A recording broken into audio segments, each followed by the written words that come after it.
తెలంగాణ. మీ పాలమూరులు జై తెలంగాణ అంటే చేయతారానే? జై తెలంగాణ, జై తెలంగాణ. అందరికీ నమస్కారం. కాన్కుర్తి గ్రామస్తులందరికీ పేరు పేరున హృదయపూర్వకంగా చేతులు జోడించి నమస్కారం తెలియజేస్తా ఉన్నాను. అదేవిధంగా గౌరవనీయులు పెద్దలు వెంకటరెడ్డి గారికి, శ్రీనివాస్ గారికి, ఎక్స్ సర్పంచ్ మన సీనా ఓకే సుభాష్ గారికి, జ్ఞానేశ్వర్ గారికి, సేరి వెంకటరెడ్డి గారికి, కోస్గి దానప్ప గారికి, బాలకృష్ణారెడ్డి గారికి, హన్మయ్య గారికి, సాయిరెడ్డి గారికి ఉల్లిగూడెం, అట్లనే గౌని శ్రీనివాస్ గారికి, ఎక్స్ ఎంపీటీసీ గారు, నారాయణ స్వామి గారికి, సత్యనారాయణ రెడ్డి గారికి, రామలింగం గారికి, జనార్దన్ గారికి, ఇప్పటి వరకు మాట్లాడిన సోదరుడు కృష్ణారెడ్డి గారికి, మరి కార్యక్రమానికి కర్త కర్మ క్రియ అయి ఖచ్చితంగా మీరు మా మండలానికి రావాల్సిందే, మా నియోజకవర్గానికి రావాల్సిందే, మా కాన్కుర్తికి వచ్చి ఈ గ్రామంలో జరుగుతున్నటువంటి అన్యాయాన్ని నిలదీయాలని చెప్పినటువంటి తమ్ముడు గవినోల శ్రీనివాస్ గారికి ప్రత్యేకంగా ధన్యవాదాలు తెలియజేస్తా ఉన్నాను. ముందుగా మీ అందరికీ తెలియాల్సినటువంటి అంశం, మనం తెలంగాణ తెచ్చుకున్నదే నీళ్ల కోసం. తెచ్చుకున్నది ఎందుకోసం? ప్రతి గ్రామానికి మంచిగా నీళ్లు రావాలన్నటువంటి ఆలోచనతో తెచ్చుకున్నాం. తెలంగాణ రాకముందు 10 ఏళ్ల కింద పాలమూరులో కూడా ఎక్కడంటే అక్కడ కరువు ఉన్న పరిస్థితి ఉండే. ఈ 10 ఏళ్లలో కేసీఆర్ గారు ఉన్న టైంలో మీ అందరు చూసిండ్రు. అంతకుముందు ఎన్నడూ ఎండాకాలంలో నిండని చెర్లన్నీ కూడా మనం నింపుకున్నాం.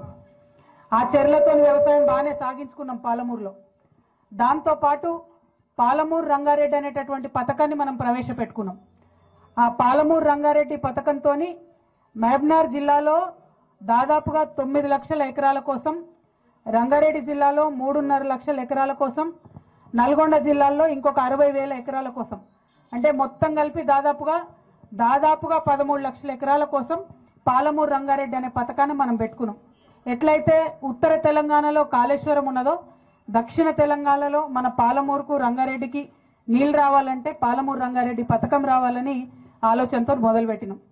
కేసీఆర్ గారు మొన్న దిగిపోయే నాటికి 95% పనులు పాలమూరు రంగారెడ్డిలో అయిపోయినాయి. ఇప్పుడు ఎట్లుందంటే ఏనుగెళ్ళింది తోక చిక్కింది అన్నట్టుంది.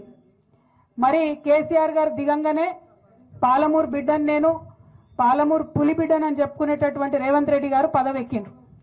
ఆయన ఎక్కిన తర్వాత ఆయన ఆలోచన ఏముండాలని మేము కోరుకున్నామంటే, ఆ మిగిలిన 5% పనులు చేసుకుంటే తక్షణమే పాలమూరు జిల్లా మొత్తం కూడా పచ్చబడుతుంది, దాంతోపాటు రంగారెడ్డి మంచిగా అవుతుంది, దాంతోపాటు నల్గొండలో ఒక 60,000 ఎకరాలకు నీళ్లు వస్తాయని మనం అనుకున్నాం. కానీ ఆయన కేవలం ఒకటే పంతం పట్టుకున్నాడు, పాలమూరు రంగారెడ్డి అనేటటువంటిది పూర్తయితే ప్రజలందరికీ కేసీఆర్ గారే గుర్తొస్తాడు కాబట్టి పాలమూరు రంగారెడ్డిని పక్కకు పెట్టడం వల్ల ఏం జరిగింది? ఇవాళ పాలమూరు రంగారెడ్డిలో డిజైన్ చేసిన దాని ప్రకారం 1,00,000 ఎకరాలు, 1,17,000 ఎకరాలు కొడంగల్లో సాగైతుండే, 60,000 ఎకరాలు మన నారాయణపేటలో సాగైతుండే. రేవంత్ రెడ్డి గారు రాగానే ఏం చేసిండ్రు? పాలమూరు రంగారెడ్డిలో కరివెన దగ్గర నుంచి ఉన్నటువంటి ప్రాజెక్టుని ప్యాకేజ్ని మొత్తం తీసి పక్కకు పడేసి కొత్తగా కొడంగల్ లిఫ్ట్ ఇరిగేషన్ స్కీమ్ అని పెట్టిండ్రు ఆయన. దానివల్ల లాభం ఏమైంది?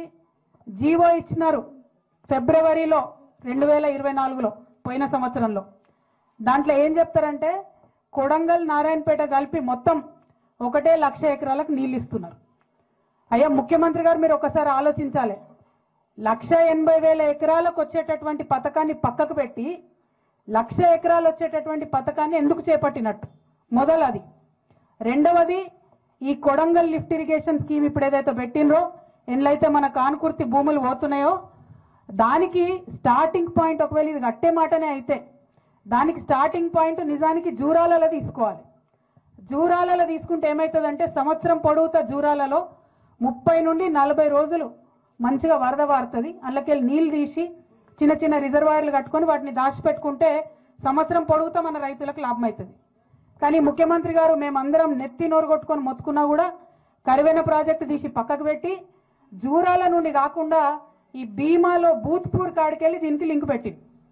బూత్పూర్ కాడికెళ్ళి లింక్ పెట్టుడుతో ఏమైంది? ఇప్పుడు అసలు ఆ భీమాలోనే చక్కగా నీళ్ళు రావు, నిండా నీళ్ళు రావు, ఇంకా దానికి కొంత పని బాకీ ఉన్నది. ఇప్పుడు ఆ భీమాలకెళ్ళి 4 టీఎంసీలు కొడంగల్ లిఫ్ట్ ఇరిగేషన్ స్కీమ్ తీసుకుంటే మక్తలు కూడా ఎండేటటువంటి పరిస్థితి వస్తుంది. పూరంగా మక్తలకు నీళ్లు రావు. ఇప్పుడు ఈయన పెట్టిన దాంట్లో కాలువలు తీయకుండా ఏం చేసిండ్రు, పైపులు వేసిండ్రు. భీమా కాడ నీళ్ళెత్తి పైపుతోని చక్కగా కొడంగల్లో నీళ్లు పోయాలి. మధ్యలో ఉన్న నారాయణపేట పోతుంది, దామర్గిద్ద పోతుంది, ఊట్కూరు పోతుంది. ఎవరికి ఒక చుక్క కూడా నీళ్ళు వచ్చేటటువంటి పరిస్థితి లేదు. కేసీఆర్ గారు కాళేశ్వరంలో కూడా పైప్తో ఇరిగేషన్ చేసిండ్రు. మా నిజామాబాద్ జిల్లాలో కూడా ఆ ప్యాకేజ్ ఉన్నది. మల్లన్న సాగర్ నుంచి హైదరాబాద్కు నీళ్లు తీసుకొచ్చేటటువంటి ప్రాజెక్టులో కూడా మొత్తం తొవ్వంటి అన్ని ఊర్లకు నీళ్ళు ఇచ్చేటట్టు ఆనాడు కేసీఆర్ గారు ప్రయత్నం చేసిండ్రు. ఇప్పుడు రేవంత్ రెడ్డి గారేమో పైప్లో నీళ్లు తీసుకుపోతాం కానీ మధ్యలో ఎవరికి నీళ్ళు ఇవ్వమని చెప్తున్నారు. ఎందుకోసం ఇవ్వలేరు అంటే ఈయన కనెక్టింగ్ పాయింట్ భూత్పూర్లో పెట్టుకున్నారు. అక్కడ నీళ్ళే లేవు. నీళ్లు లేవు కాబట్టి మధ్యలో ఎక్కడ ఇయ్యం, కొడంగల్ తీసుకుపోయి డైరెక్ట్ ఇస్తామంటున్నారు. కొడంగల్ బిడ్డలకు కూడా నీళ్లు రావాలి. కానీ మధ్యలో ఉన్న వాళ్ళందరినీ ఎండబెట్టి మధ్యలో ఉన్న గ్రామాలన్నీ ముంచేసి కేవలం ముఖ్యమంత్రి గారి నియోజకవర్గానికి ఇస్తామంటే అది మాత్రం సరైనటువంటి విషయం కాదు.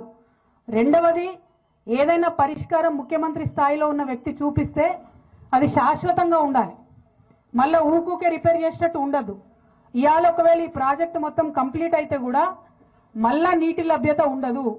భీమాలనే చక్కగా నీళ్ళు లేవు, అందులోకెళ్ళి ఇక్కడ తీసుకునే దాంట్లో నీళ్లు ఉండవు. మరి నీళ్లు రానటువంటి పైపుల కోసం మన ఊరు ముంచడెందుకు అన్నది మొదట మనం ఆలోచన చేసుకోవాలి. రెండవ అంశం, మీ అందరినీ నేను కోరేది, ఎక్కడైనా ప్రాజెక్టులు కట్టినప్పుడు తప్పకుండా కొంతమందికి నష్టం జరుగుతుంది, కొంతమందికి లాభం జరుగుతుంది. కానీ ఈ ప్రాజెక్టు వల్ల మాత్రం మెజారిటీ ప్రజలకు నష్టం జరుగుతుంది తప్పితే లాభం జరుగుతలేదు. ఇలా ఇంకొక ముచ్చట కూడా మీరు దయచేసి గమనించాలి, అందరు పెద్దలు ఉన్నారు. ఈ జీవో వెంకటరెడ్డి అన్న 2024లో ఇచ్చినటువంటి రోజు 1,00,000 ఎకరాలకని జీవో ఇచ్చి దానికి ఉండే కాస్ట్ అంటే ఎంత అవుతుంది అంటే 2,900 కోట్లతో కడతాం ప్రాజెక్ట్ అని చెప్పిండ్రు. అది జీవో ఇచ్చిరు బాజాప్తా. ఈ సంవత్సరం నడ లోపల ఒక తట్టెడు మట్టి కూడా ఎక్కడ ఎత్తిపోయలే, ఎక్కడ పని చాలుగాలే, ఎక్కడ ఒక టిప్పర్ వచ్చి ఒక స్పూన్ మట్టి కూడా తీయలే. కానీ ఇవాళ ఆ ప్రాజెక్ట్ కాస్ట్ 4,500 కోట్లు అయిపోయింది ఆల్రెడీ. ఎట్లా పెరుగుతుంది ప్రాజెక్ట్ కాస్ట్? 1,500 కోట్లు. ఎందుకోసం పెరిగింది, ఎవరి కోసం పెరిగింది? ఆ 1,500 కోట్లకెళ్ళి మరి మన కానుకూర్తోళ్లకు ఎకరానికి 40 లక్షలు ఇస్తారా? అటువంటి ఆలోచన లేదు. ఆ పెరిగినటువంటి 1,500 కోట్లు పెద్దవాళ్ళ జేబులలో పోతున్నాయి తప్పితే మనకిచ్చే ఆలోచన ముఖ్యమంత్రికి లేదు. ఎందుకు ఈ మాట చెప్తా ఉన్నా అంటే, ఈ ప్రాజెక్ట్ ఏదైతే కట్టినరో, ఈ పెంచిన 1,500 కోట్లు ఏదైతే ఉన్నదో, ఇద్దరు గుత్తేదారులకు ఇచ్చిండ్రు ఈ ప్రాజెక్టు, ఇద్దరు కాంట్రాక్టర్లకు. వాళ్ళిద్దరికి చెంచా మట్టి తీయకున్నా, తట్టెడు మట్టి ఎత్తకున్నా 600 కోట్ల రూపాయలు ముందే అడ్వాన్స్ ఇచ్చేసిరు వాళ్ళకు. అడ్వాన్స్ ఇచ్చి సంవత్సరంన్నర అవుతుంది, పని మాత్రం చాలు చేయలేదు. మరి నేను అడిగేది ఒకటే, ఆ పెద్దవాళ్ళ మీద ప్రేమ ఎందుకు, ఈ పేదవాళ్ళ మీద ప్రేమ ఎందుకు లేదు ముఖ్యమంత్రి గారు? మీరు ఇదే జిల్లా బిడ్డ అని చెప్తున్నారు, ఇదే జిల్లాలో ఉన్న నేను పులి బిడ్డను, నేను ఇది చేస్తా అది చేస్తా అని చెప్తున్నారు. మీరు నిజంగా పాలమూరు బిడ్డ అయితే ముందు పాలమూరు రంగారెడ్డి స్కీమ్ తొందరగా పూర్తి చేయండి. దయచేసి 9 లక్షల ఎకరాలకు వచ్చేటటువంటి ఆ పథకాన్ని తొందరగా పూర్తి చేయండి. రెండవది, ఈ కొడంగల్ లిఫ్ట్ ఇరిగేషన్ స్కీము, ఈ డిజైన్లో 80,000 ఎకరాలకు తక్కువ నీళ్లు వస్తున్నాయి ఇదివరకు ఉన్న దానికన్నా. కాబట్టి తక్షణమే మక్తల్లో, నారాయణపేటలో, ఊట్కూరులో, దామరగిద్దలో మరి అందరికీ కూడా నీళ్ళు వచ్చేటట్టుగా ఈ ప్రాజెక్టు స్కోప్ను పెంచాలని కూడా నేను డిమాండ్ చేస్తూ ఉన్నాను. మరి దీంతో పాటు ఎవరైతే ఇవాళ భూములు కోల్పోతున్నటువంటి ప్రజలు ఉన్నారో వారందరికీ మళ్ళీ ఒకసారి ప్రభుత్వం పిలిపించి ఖచ్చితంగా చర్చలు చేయాలి. అన్న చెప్పినట్టు హైదరాబాద్కు దగ్గరగా ఉన్నది, భూమి విలువ పెరిగినటువంటి పరిస్థితి ఉన్నది. ఇటువంటి సందర్భంలో ఇదివరకు మల్లన్న సాగర్ నిర్వాసితులకు కూడా ప్రత్యేక ప్యాకేజీలు ముఖ్యమంత్రి గారు ఆనాడు కేసీఆర్ గారు చొరవ తీసుకొని ఇప్పించడం జరిగింది. అదే విధంగా ఇప్పుడు కూడా ఎకరానికి అన్న వాళ్ళు డిమాండ్ చేసినట్టు 35 నుండి 40 లక్షల రూపాయలు ఇస్తే అందరికి కూడా గిట్టుబాటు అయ్యేటటువంటి ఆస్కారం ఉంటుంది. దాంతో పాటు రేపు మన ఊర్లో ఉన్న 800 ఎకరాలు రెవెన్యూ పోయినట్టయితే, అక్కడ అంత పెద్ద రిజర్వాయర్ వచ్చినట్టయితే ఊర్లో ఉన్న ఇండ్లకు కూడా తేమ వచ్చే పరిస్థితి ఉంటుంది. కంప్లీట్గా రిజర్వాయర్ పక్కన ఉన్నటువంటి ఊర్లు ఎప్పుడైనా కూడా కొంత ఇబ్బంది గురయ్యే ఆస్కారం ఉంటుంది. కాబట్టి మంచి ఇండ్లు కట్టించేటటువంటి R&R కాలనీ కూడా ఇవ్వాలని చెప్పి నేను డిమాండ్ చేస్తా ఉన్నాను.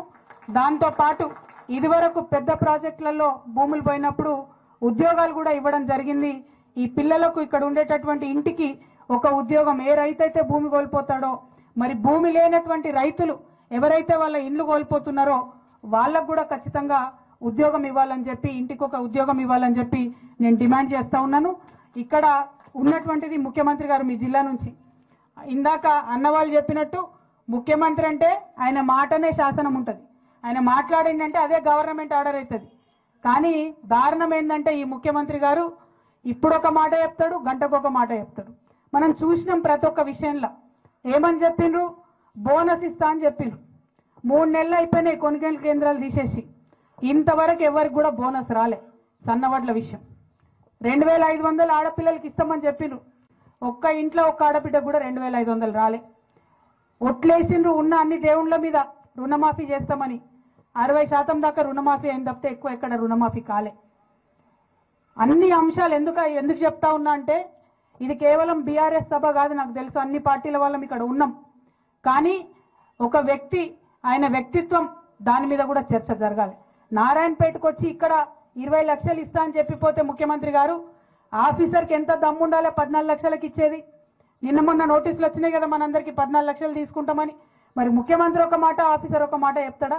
అంటే ముఖ్యమంత్రికి విలువ ఉన్నట్టా లేదా? ఒక్క మాట ఆలోచన చేయాలి. ముఖ్యమంత్రి గారు బాధ్యతాయుతమైన పదవిలో ఉన్నవారు, వారు ఇచ్చినటువంటి మాట సంపూర్ణంగా నిలబెట్టుకోవాలని నేను కోరుతున్నాను.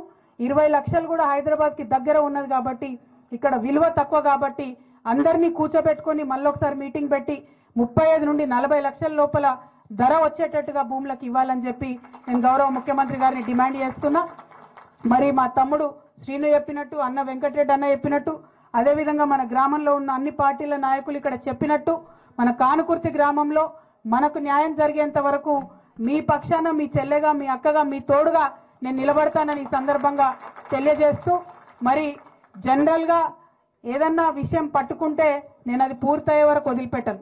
ఇవాళ కానుగుర్తికి వచ్చినామంటే మన సమస్య తీరేంత వరకు, మీ అందరికీ నచ్చేటటువంటి పరిష్కారం దొరికేంత వరకు కూడా వదిలిపెట్టకుండా మీ వెంట ఉంటానని చెప్పి మీ అందరికి కూడా మళ్ళొకసారి తెలియజేస్తూ, మరి గ్రామంలో అక్కడ మొదలు చౌరస్తా దగ్గర నుంచి ఇక్కడి వరకు మంచిగా ఎదుర్కొని డప్పులతోని వాయిద్యాలతోని తీసుకొని వచ్చి మర్యాదపూర్వకంగా తీసుకొని వచ్చినటువంటి మా అక్క చెల్లెలకు, అన్నదమ్ములకు, యువమిత్రులకు అందరికీ కూడా మళ్ళొకసారి ప్రత్యేకంగా ధన్యవాదాలు తెలియజేస్తున్నా. ముఖ్యమంత్రి గారికి మళ్ళీ ఒకసారి చెప్పేది ఒకటే, రైతు లేనిది రాజ్యం లేదు. రైతు ఏడ్చినటువంటి రాజ్యం ఎన్నడూ కూడా బాగుండదు. రాజ్యం బాగుండాలంటే, రాష్ట్రం బాగుండాలంటే మొదలు రైతు బాగుండాలి. మన పాలమూరు జిల్లా రైతు కంట కన్నీరు గారకుండా చూసుకోవాలని ముఖ్యమంత్రి గారిని డిమాండ్ చేస్తూ, రైతుల పక్షాన నిలబడి పోరాటం చేస్తామని మరొకసారి తెలియజేస్తూ మీ అందరి దగ్గర కూడా సెలవు తీసుకుంటున్నాను. Thank you. జై తెలంగాణ, జై తెలంగాణ. రైతు లేనిదే, రైతు లేనిదే, రైతు లేనిదే, రైతు లేనిదే. జై తెలంగాణ, జై తెలంగాణ.